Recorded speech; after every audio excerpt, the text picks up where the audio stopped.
ganito lang naging katatawanan ngayon, no, ang statement, obserbasyon ng mga iilang boxing analyst, no, dito sa Pilipinas, na kung saan ay ayon pa sa kanila na kung maglalaban raw ngayon itong si Cuadro Alas kontra dito kay Carl James Martin, ay kayang-kaya na raw talunin itong bagitong si Martin, ang 3 division champion na si Cuadro Alas. Ito ay isang literal po na isang katatawanan dahil unang-una po, no, ay wala pong matinong kartadang or boxing record itong si Carl James Martin upang magkaroon ng kumpiyansang labanan si Cuadro Alas. Sa madaling salita po ay literal na basahan pa lamang ang record nitong si Carl James Martin kumpara sa ating 3 division champion na si Cuadro Alas. At pangalawa, no, ay kailangan din natin maunawaan ay hindi naman galing sa talo itong si Cuadro Alas upang magkaroon ng ganitong klaseng katatawanan na comparison.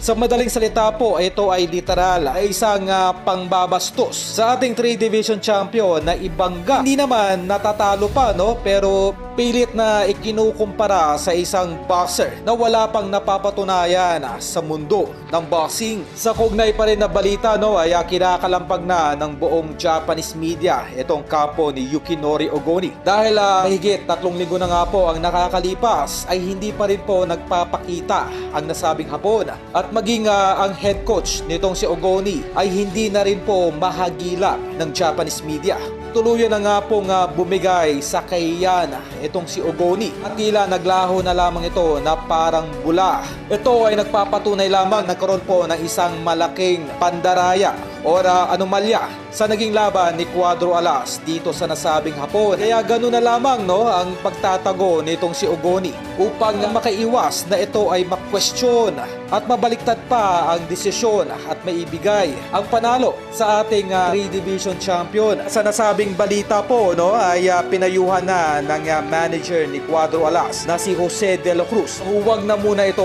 lumaban sa Japan kung hindi maiaayos ng Treasure Boxing Promotion ang ganitong klaseng anomalya na kung saan ay parati na lamang nabibiktima itong ating pambatong si Cuadro Alas.